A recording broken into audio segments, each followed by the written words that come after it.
नमस्कार, आप देख रहे हैं अपना बिहार। मैं हूं आपके साथ सुकन्या सिंह। चलिए सबसे पहले बड़ी खबर आपको बताते हैं। बड़ी खबर सहरसा से आ रही है। सहरसा में जश्न के दौरान फायरिंग हुई है। शादी में फायरिंग का वीडियो वायरल हो रहा है।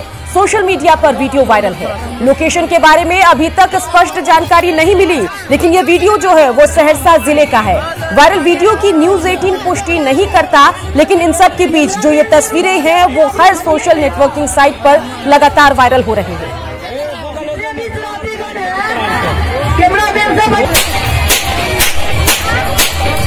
अनुभव हमारे संवाददाता इसी खबर पर ज्यादा जानकारी के साथ फोन लाइन से जुड़ गए हैं। अनुभव, सहरसा का वीडियो हम देख रहे हैं, क्या कुछ जानकारी इस वीडियो के बारे में आप तक पहुंची है, ये बताइए। क्या पुलिस को इसके बारे में इंफॉर्मेशन मिली?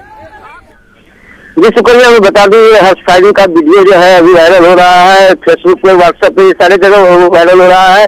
जहां तक बात है पुलिस की बात है तो पुलिस को जानकारी में भी है, लेकिन ये स्पष्ट नहीं हो पा रहा है कि ये जगह कहाँ का है और किस शादी समारोह में ये फायरिंग की जा रही है। आप साफ तौर पर देखा भी जा सकता है वीडियो के माध्यम से किस तरह से जो है हर्ष फायरिंग जो किया जा रहा है। युवक के द्वारा दो युवक पीछे में और दो युवक आगे में जो है फायरिंग कर रहा है, साफ तौर पर देखा जा सकता है। लेकिन जो है वीडियो अब तक स्पष्ट नहीं हो पा रहा है जो जिले के कहाँ की है और किस शादी समारोह की है। जी शुक्रिया। बिल्कुल बिल्कुल, ये बताइए अनुभव कि क्या पुलिस को इसकी जानकारी मिली? पुलिस ने अपनी जांच किस दिशा में आगे बढ़ा रही है?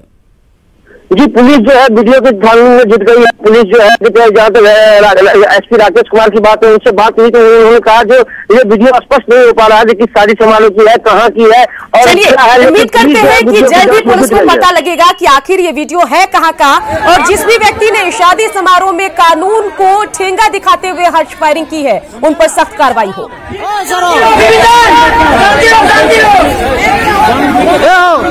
दरभंगा के कादराबाद में बीती रात दो गुटों में झड़प हुई। मामूली विवाद में दोनों गुटों के लोग सड़क पर उतर गए। उसके बाद क्या डंडे और क्या लाठियां, बस हंगामा ही हंगामा दिखा।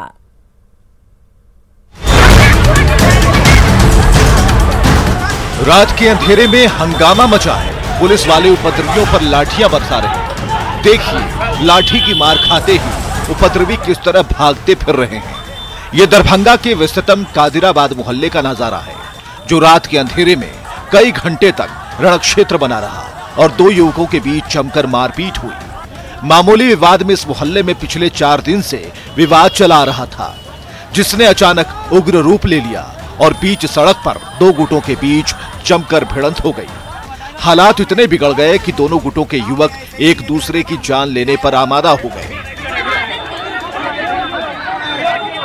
एक दिन फिर मेरा भाई को पकड़ के मारा, कभी भी कुछ हम लोग ने बोले, फिर आज भी फिर पकड़ के मारा। अब फिर अभी पिस्टल है टाइगर दिखाया बड़ो समाज में। कौन आया था? सबसे बड़का हीरो कदा की दरभंगा में वो अमी है। कौन मारा है? 20 आदमी 25 आदमी टाइगर लेके बवाते रहता। कादिराबाद मोहल्ले में रात के अंधेरे में दोनों गुटों के बीच काफी देर तक हाथापाई होती रही। मामला बिगड़ता देख दरभंगा पुलिस के जवान मौके पर पहुंचे। बीच बचाव के बावजूद जब दोनों गुट मानने को तैयार नहीं हुए तो दरभंगा पुलिस को मोर्चा संभालना पड़ा। भीड़ को तितर बितर करने के लिए लाठियां चली, जिसमें कुछ लोग को चोट आई, जबकि 2 आरोपियों को हिरासत में लिया गया है। दो पक्षों में विवाद हुआ है, 2 लोग हिरासत में हैं। आवेदन मिलने पर कार्रवाई की जाएगी। लोगों का आरोप है पिस्टल दिखता है। आवेदन मिलने पर कार्रवाई की जाएगी। किसके तरफ से आवेदन चाहते हैं? जो भी कुछ आवेदन देंगे। कादिराबाद मोहल्ले में फिलहाल शांति व्यवस्था कायम है, तो दरभंगा पुलिस ने हालात को काबू में करने का दावा किया है। विपिन, न्यूज़ 18 दरभंगा।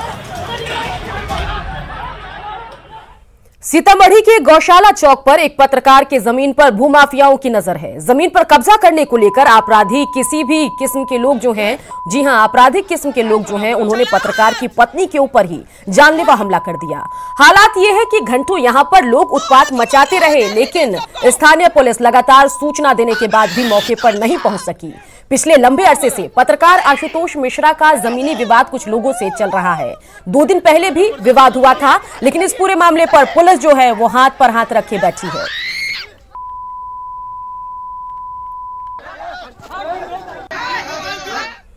सहरसा में बच्चों के विवाद के बाद बड़ों के बीच संग्राम छिड़ गया। महिलाओं और लड़कियों के बीच मारपीट की घटना का वीडियो वायरल हो रहा है।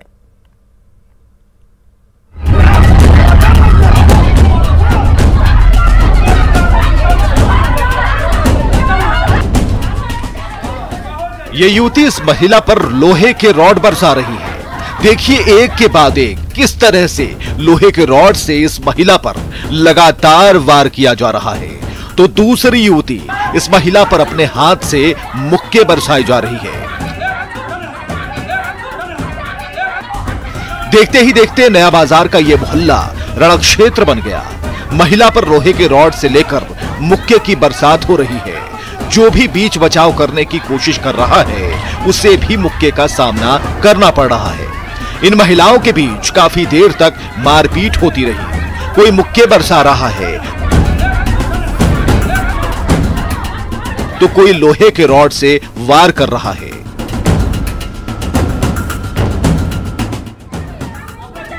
हंगामा बढ़ता देख आसपास के लोग बीच बचाव की जी तोड़ कोशिश कर रहे हैं, लेकिन ये महिलाएं शांत होने का नाम नहीं ले रही। तो विवाद सुलझाने के लिए पुरुषों को भी कूदना पड़ा है। दोनों ओर से जमकर बहस हो रही है, वाद विवाद हो रहा है, खूब धक्का मुक्की हो रही है, लेकिन कोई भी पक्ष झुकने को तैयार नहीं। दरअसल इस मोहल्ले के बच्चों के बीच विवाद शुरू हुआ, जिसके बाद बड़े कूद पड़े और फिर जो कुछ भी हुआ वो आपके सामने है। पीड़ित पक्ष की ओर से इस सिलसिले में दरभंगा थाने में शिकायत दर्ज कराई गई है। तो इस मारपीट का वीडियो इन दिनों सोशल मीडिया पर वायरल है। अनुभव, न्यूज़ 18 सहरसा। लालू प्रसाद यादव से मिलने के लिए उनके बड़े बेटे तेज प्रताप यादव रांची पहुंचे हैं। रिम्स के पेइंग वार्ड में तेज प्रताप यादव की लालू यादव से मुलाकात हो रही है। चारा घोटाले में सजा याफ्ता लालू प्रसाद यादव से मुलाकात का आज दिन है। और बता दें कि पिछले हफ्ते लालू यादव से तेजस्वी यादव ने भी मुलाकात की थी और आज मुलाकात के दिन तेज प्रताप पहुंचे हैं। चलिए सीधा रुख करते हैं रांची का, जहां से हमारे संवाददाता उपेंद्र फोन लाइन से जुड़ गए हैं। उपेंद्र, तेज प्रताप यादव की लालू प्रसाद यादव से अंदर रिम्स के पेइंग वार्ड में मुलाकात चल रही है, क्या कुछ जानकारी आप तक पहुंची है, बताइए। देखिए सुकन्या, जो जानकारी है उसके अनुसार जो तेज प्रताप यादव है वो यहाँ पे पहुंचे। उसके बाद उनको रोक दिया गया सुरक्षा कर्मियों के द्वारा, क्योंकि जेल प्रशासन से अनुमति नहीं मिली थी। और उसके बाद उन्हें पेइंग वार्ड के नीचे जो ग्राउंड फ्लोर है वहीं पर बैठा गया। जैसे ही जेल प्रशासन से अनुमति मिली है, चूंकि आज शनिवार का दिन है, मुलाकात का दिन है, लेकिन जो तरीका है वो यह है कि जेल प्रशासन से अनुमति मिलने के बाद ही मुलाकात की जाएगी। तो उसमें अभी सिर्फ तेज प्रताप को ही अनुमति मिली है। और अभी सबसे कुछ देर पहले तेज प्रताप फर्स्ट फ्लोर पर गए हैं। रूम नंबर 11 में पिता और पुत्र की मुलाकात अभी हो रही है। सुकन्या, जो जानकारी है उसके अनुसार एक तरफ जहां लालू प्रसाद बीमार हैं, 2 दिन पहले उनका अल्ट्रासाउंड कराया गया था प्रोस्टेट का, किडनी का, और उसके रिपोर्ट को लेकर के डॉक्टर से बात करेंगे तेज प्रताप की, कैसी उनकी तबीयत है। साथ साथ बिहार की जो राजनीति है उस पर भी चर्चा संभव है। जी सुकन्या। चलिए उपेंद्र, तमाम जानकारी के लिए आपका शुक्रिया। और इन सब के बीच नीतीश कैबिनेट की बैठक हुई और बैठक में मात्र एक एजेंडे पर मुहर लगी है। नए नगर परिषद बनाने के एजेंडे को स्वीकृति मिली है। 103 नए नगर पंचायत का गठन होगा, 32 नए नगर परिषद का गठन होगा, 12 नए नगर निकाय का भी गठन होगा, 4 नगर परिषद को नगर निगम का दर्जा मिलेगा। नगर निगम अधिनियम में संशोधन को स्वीकृति मिली है। नगर निकाय में ऐसी संख्या है जितना भी पंचायत कितना शामिल 342 था ना उसमें वो है, वो अलग, चूंकि उसके आंकड़े अलग है, वो पंचायती राज विभाग कंपाइल कर रहा है, उसके अलग से आंकड़े पंचायती राज विभाग द्वारा उसमें दिए जाएंगे। सर, जो आपत्तियां ली जाएंगी वो किस प्रकार ली जाएंगी, कैसे लोग पहुंचाएंगे? जिला जो विभाग में आपत्तियां जो प्राप्त होंगी वो जिला पदाधिकारी या प्रमंडलीय आयुक्त के माध्यम से प्राप्त होंगी। तो जो भी लोग आपत्ति देंगे वो जिला पदाधिकारी के यहाँ या प्रमंडलीय आयुक्त के यहाँ आपत्ति दे सकते हैं, और प्रमंडलीय आयुक्त और जिला पदाधिकारी के माध्यम से नगर विकास एवं आवास विभाग को इस संबंध में आपत्तियां प्राप्त होंगी। और उस पर 2 दिनों तक चलने वाली जेडीयू राष्ट्रीय कार्यकारिणी की बैठक आज से शुरू होगी। बैठक पर सियासी दलों की निगाहें टिकी हुई है। इस बैठक में भाग लेने के लिए देश भर से जेडीयू के पदाधिकारी पटना पहुंचे हैं। बैठक के एजेंडे पर बंगाल और केरल के जेडीयू पदाधिकारियों से खास बात की न्यूज़ 18 संवाददाता आनंद अमृतराज ने। जेडीयू की 2 दिवसीय राष्ट्रीय कार्यकारिणी की बैठक पे तमाम सियासी दलों की निगाह टिकी हुई है। कर्पूरी सभागार में बैठक होना है आज और कल। आज राष्ट्रीय पदाधिकारियों की बैठक होने वाली जो शाम 5 बजे शुरू होगा और इसमें कल का एजेंडा सेट किया जाएगा कि कल राष्ट्रीय कार्यकारिणी और राष्ट्रीय पदाधिकारियों की जो बैठक होगी उसमें क्या कुछ चर्चा होने वाली है। और जाहिर सी बात है, बेहद महत्वपूर्ण माना जा रहा है। विधानसभा चुनाव परिणाम के बाद इस बैठक को जेडीयू के लिए कई मायनों में महत्वपूर्ण माना जा रहा है। माना जा रहा है कि आने वाले समय में जेडीयू की रणनीति क्या होगी, संगठन में कैसा फेरबदल होगा या फिर किन्हें महत्वपूर्ण जिम्मेवारी मिलेगी, तमाम बातों पर चर्चा होगी। साथ ही जेडीयू का विस्तारीकरण कैसे हो और अरुणाचल प्रदेश में जेडीयू के जो विधायकों को बीजेपी ने अपने में शामिल करा लिया, उस पर भी चर्चा होगी। साथ ही बंगाल चुनाव को लेकर भी चर्चा होने की पूरी संभावना है। देश के कई हिस्सों से जेडीयू के जो पदाधिकारी वहां पर पहुंचे हुए हैं। आप अपने नाम बताइए। कामाख्या सरकार। कामाख्या जी, आप कहां से हैं? उत्तर दिनाजपुर डिस्ट्रिक्ट का प्रेसिडेंट है। बंगाल से? बंगाल से। अच्छा, बंगाल में भी जेडीयू चुनाव लड़ी है, कैसी तैयारी है और आज यहाँ क्या कुछ कहने वाले हैं आप सीएम को, नीतीश कुमार को? सुनिए, यहाँ से जो मतामत देगा मेरा स्टेट प्रेसिडेंट अशोक दास देगा। अच्छा, ये बताइए कि बंगाल में जेडीयू चुनाव लड़ रही है तो आप लोग को क्या उम्मीद है? मेरा कैंडिडेट देंगे, लड़ेंगे इस साल में, लड़ेंगे, हम फाइट देंगे, जीतेंगे इस साल। बिल्कुल। आप कहाँ से आए? पांडिचेरी में आएगा। आपका नाम क्या हुआ? आरुमुगम सरवणन, स्टेट का प्रेसिडेंट। जो बैठक होने वाला है इसमें क्या कुछ बोलने वाले हैं आप राष्ट्रीय अध्यक्ष को? अभी तो कमिंग इलेक्शन में, असेंबली इलेक्शन में 30 एमएलए पांडिचेरी में, जनता दल यूनाइटेड में कमिंग ऑल सीट में जनता दल यूनाइटेड कमिंग। अच्छा, मतलब आप लोग चुनाव लड़ने की तैयारी कर रहे हैं? चुनाव लड़के तैयार करेगा। तो इतनी मजबूत है जेडीयू वहाँ पे कि चुनाव लड़ सकती है? मैक्सिमम सीट आएगा, अभी तो गवर्नमेंट बनेगा। बिल्कुल। तो देखिए, कोई आसाम से आए हैं, कोई केरला से आए हैं, कोई बंगाल से आए हैं, तो जेडीयू के जो तमाम राष्ट्रीय पदाधिकारी यहाँ पर पहुँच रहे हैं और उन्हें उम्मीद है कि जेडीयू का न सिर्फ संगठन विस्तार होगा बल्कि आने वाले समय में जेडीयू का जो परफॉर्मेंस है वो भी बेहतर होगा। तो जाहिर सी बात है, ये 2 दिनों की बैठक पे जेडीयू की निगाह टिकी हुई है और साथ ही तमाम सियासी दलों की भी निगाह टिकी हुई है कि जेडीयू इस 2 दिन की बैठक में क्या कुछ फैसला लेता है। कैमरामैन सुबोध के साथ Anand Amritraj, news 18 network, Patna. JDU राष्ट्रीय कार्यकारिणी की बैठक के ठीक पहले जेडीयू एमपी चंदेश्वर चंद्रवंशी की कसक सामने आ गई है। चंद्रवंशी ने माना कि अरुणाचल प्रदेश में भाजपा ने जेडीयू विधायकों को तोड़कर अपनी पार्टी में शामिल करा लिया, वो ठीक नहीं हुआ। साथ ही चंद्रवंशी ने यह भी माना कि इसका असर बिहार पर पड़ने वाला नहीं है।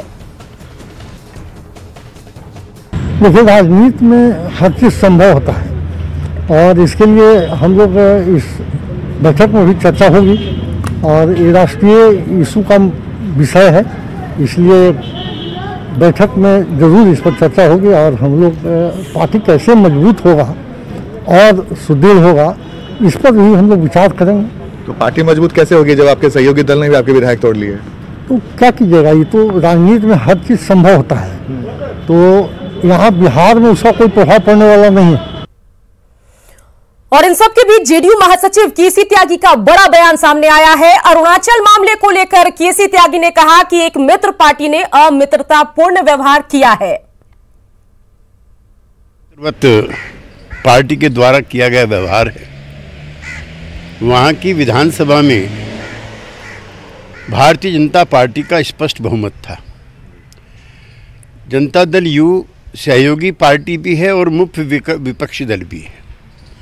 कोई ऐसा अवसर पिछले दिनों नहीं आया कि जनता दल के द्वारा, जनता दल यू के विधायकों के द्वारा किसी असहज परिस्थिति का मुकाबला करना पड़ा।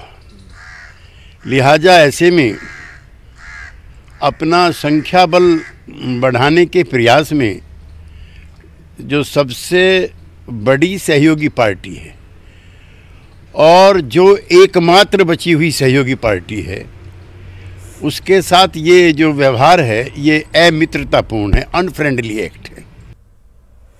अरुणाचल प्रदेश में जेडीयू की टूट के बाद बिहार में सियासत गर्मा गई है। आरजेडी नेता शिवानंद तिवारी ने सीएम नीतीश को खुला ऑफर तक दे दिया। उन्होंने कहा कि अगर सीएम नीतीश साहस का परिचय देंगे तो वो उनका स्वागत करेंगे। ये कहा कि साहब, मैंने भारतीय जनता पार्टी ने गठबंधन धर्म के साथ जो है घात किया है और ऐसी हालत में जब नीतीश कुमार की पार्टी, नीतीश कुमार के 7 विधायक वहां हैं अरुणाचल की विधानसभा में और सब लोग सरकार का समर्थन कर रहे हैं, तो सरकार की समर्थन करने वाली पार्टी को, विधायकों को आप तोड़ रहे हैं, ऐसा कभी गठबंधन में तो सुना नहीं गया है। इसका मतलब स्पष्ट है कि सिग्नल दे रही है भारतीय जनता पार्टी कि साहब बहुत हो गया, आप अभी तक जो नाज नखड़ा दिखाते रहे हैं उसको हम बर्दाश्त करने के लिए तैयार नहीं है। मैं समझता हूं कि एक संदेश भी दे दिया है ना बीजेपी ने नीतीश जी को, if it could be Arunachal, अगर आज अरुणाचल है तो कल को बिहार हो सकता है। और जो लोग, कई लोग ऐसे हैं जदयू में जो बावजूद भाजपा में रहने के उस धारा के साथ असहज महसूस कर रहे हैं, उनको कैसा लगा होगा नीतीश जी की चुप्पी में? उस चुप्पी का व्याकरण खुद नीतीश जी को खोलना होगा। आप लोग चाहेंगे कि जिस तरह से पहले साथ में रहे, 2015 विधानसभा चुनाव साथ में आप लोग लड़े थे, एक बार फिर आपके खेमे में आए, ये ऑफर करेंगे आप? इसको आप अरुणाचल से बिहार की संभावना तक रहने दीजिए। देखिए, एक काल्पनिक प्रश्न है। नीतीश कुमार भारतीय जनता पार्टी के चंगुल से बाहर नहीं आ सकते और कोई ऑफर राजद की तरफ से नहीं आया है। अनधिकृत व्यक्ति शिवानंद तिवारी, उन्होंने सब बयान दिया। पॉइंट है कि नीतीश कुमार जी के पास अब ऑप्शन क्या है? भारतीय जनता पार्टी की तुलना हम उस आदमखोर शेर से करते हैं जिसे खून का चस्का लग गया है। सभी पार्टियों के विधायकों को तोड़ते तोड़ते अब उनकी नौबत ये आ गई कि अपने समर्थकों को भी तोड़ने लगे। तो ये क्या नीतीश जी से छुपी हुई है क्या? अरुणाचल तो एक तरह से झांकी है, अगला कदम बिहार होगा। देखिए, शुरू से तो इनका सफाया हो रहा है और वहाँ से तो शुरुआत हो ही गया है। अब बिहार भी बहुत जल्द इनका सफाया हो जाएगा। अरुणाचल में 6 जदयू विधायक हैं जो बीजेपी में शामिल हो चुके हैं, उसको लेकर क्या कहेंगे? जेडीयू पूरे तरीके से खंडित हो चुका है, टूट चुका है। नीतीश कुमार जी ने जो फैसला लिया, बहुत गलत फैसला लिया। खुद अपने पीठ में छुरा मारने का काम किया, खुद अपने। बिहार में जूनियर डॉक्टर्स की हड़ताल का आज चौथा दिन है। हड़ताल के कारण राज्य के 9 मेडिकल कॉलेज में स्वास्थ्य व्यवस्था चरमराई हुई है। पटना के एनएमसीएच से अब मरीजों का पलायन भी शुरू हो गया है। नो वर्क नो पे के आदेश के बाद हड़ताली जूनियर डॉक्टर और उग्र हो गए हैं। सुबह से ही जूनियर डॉक्टर्स इमरजेंसी के बाहर धरने पर बैठे हुए हैं। एनएमसीएच के हालात का जायजा लिया न्यूज 18 संवाददाता संजय कुमार ने। बिहार के सभी मेडिकल कॉलेज के जूनियर डॉक्टर स्ट्राइक पर हैं। सूबे के दूसरे सबसे बड़े अस्पताल एनएमसीएच में भी हालात वही हैं जो दूसरे मेडिकल कॉलेज में। इस वक्त देख रहे होंगे आप, जूनियर डॉक्टर्स बैठे हुए हैं और सुबह से ही ये इकट्ठे हैं। जाहिर सी बात है, अब सरकार ने जो फैसला लिया है कि नो वर्क नो पे का सिद्धांत जो है वो लागू होगा, स्टाइपेंड नहीं बनेगा जूनियर डॉक्टरों को। और इसको लेकर इनकी क्या प्रतिक्रिया, हम जानने की कोशिश करेंगे। एनएमसीएच जूनियर डॉक्टर एसोसिएशन के जो लोग हैं उनसे हम बात करेंगे। लेकिन जूनियर डॉक्टर एसोसिएशन का दावा है कि एनएमसीएच में जो स्वास्थ्य व्यवस्था है वो पूरी तरीके से ठप है, ओपीडी बंद है, कोई मेडिकल सर्जरी नहीं हो रहा है। जाहिर सी बात है, जो स्ट्राइक है उसका इम्पैक्ट पड़ा है, ये दावा है जूनियर एसोसिएशन जो डॉक्टर्स हैं उनका। हम इनसे बात कर लेते हैं। जो आप लोगों की डिमांड्स है और अब सरकार ने ये फैसला लिया है कि नो वर्क नो पे, स्टाइपेंड नहीं मिलेगा। कोई बात नहीं, हम लोग बिना वर्क नो नहीं काम करेंगे जब तक हम लोग का मांग पूरा नहीं होगा। स्टाइपेंड नहीं बढ़ेगा, सरकार कुछ भी कर ले, हम लोग काम नहीं करेंगे, क्योंकि हमारा मौलिक अधिकार है। अगर भत्ता नहीं तो फिर वर्क कैसा है ना। बाकी सारे स्टेट में हम लोग से ज़्यादा पैसा है। हमारे ही स्टेट में आईजीएमएस या एम्स में या फिर झारखंड में या फिर यूपी में हम लोग से बहुत ज़्यादा पैसा। हम लोग का डिमांड जो है उसको फुलफिल किया जाए, हम लोग काम करने के लिए तैयार है। हम लोग को भी दया आता पेशेंट पे, लेकिन सरकार को पेशेंट का कुछ पड़ा हुआ नहीं है। अगर सरकार को पड़ी हुई रहती कुछ पेशेंट का, या फिर तो हम लोग से बात करने आते ना। आज तीसरा दिन, चौथा दिन है स्ट्राइक का।